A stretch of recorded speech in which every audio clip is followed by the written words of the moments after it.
బస్తా 270 రూపాయలకు దొరకాల్సిన చోట ఈ రోజు 450 రూపాయలు 600 రూపాయలకి ఒక్కొక్క బస్తా మీద అమ్ముతున్నారంటే అందరికీ తెలుసు ఎక్కడ పోతున్నాయో అన్ని తెలంగాణకు పోతున్నాయి. ఇక్కడ యూరియా కొడుతుందని తెలిసినారో ఈ నుంచి ఆ బ్లాక్ మార్కెట్ లో ఎరువులు పోయే పరిస్థితి మనం అంతా చూస్తున్నాం. అదేవిధంగా గతంలో కంటే ఎక్కువగా ఇచ్చినామని చెప్తున్న ఈ ప్రభుత్వం గతంలో కంటే ఇప్పుడు సాగు తగ్గినా గానీ ఎందుకు ఈ విధంగా ఎప్పుడు లేని విధంగా ఉంది అని చెప్పి అడుగుతున్నాను. దీనికి పెద్ద విషయం అవసరం లేదు. ఆర్బీకేలు ఉన్నాయి. ప్రతి 2000 జనాభాకు సంబంధించి ఒక ఆర్బీకేలు ఉన్నాయి. రైతులు వచ్చి ఎంత కావాలని డిమాండ్ అని బుక్ చేసుకుంటే అక్కడే విషయం తెలిసిపోతుంది. రైతులకు ఎంత అవసరం పడుతుంది, ఎంత యూరియా కావాలని. గతంలో అదే విధంగా చేసేవాళ్ళు. అంతకుముందు కూడా చూసినాం మనం. 2019 కంటే ముందు పంపిణీ అప్పుడు ఏ విధంగా ఉండేది, మార్కెట్ యార్డ్ లో వచ్చి ఇట్లాగే చెప్పులన్నీ పెట్టేసి తెల్లారి 3 గంటలకు వచ్చి ఎదురు చూసేవాళ్ళు. తర్వాత క్రమంలో ఎప్పుడైతే ఆర్బీకే ద్వారా మనం ఇస్తున్నామో ఎక్కడే కానీ క్యూలు కానీ ఈ విధంగా ఇబ్బందులు పడుతున్నాయని ఎక్కడ కానీ చూసిన సందర్భం లేదు. ఎందుకంటే రైతాంగానికి మేలు చేయాలని ఒక ఆలోచన విధానం ఉండాలి. ఈ ప్రభుత్వం అలాంటివి ఏవే గానీ చేయకుండా వ్యవసాయాన్ని పూర్తిగా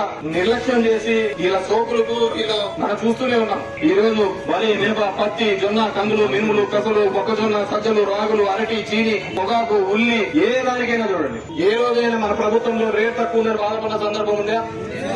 ఈ రోజు చూడుకోండి. ఈ రోజు ధరల స్థిరీకరణ గురించి ఆలోచించే వాళ్ళే కరువైన పరిస్థితి.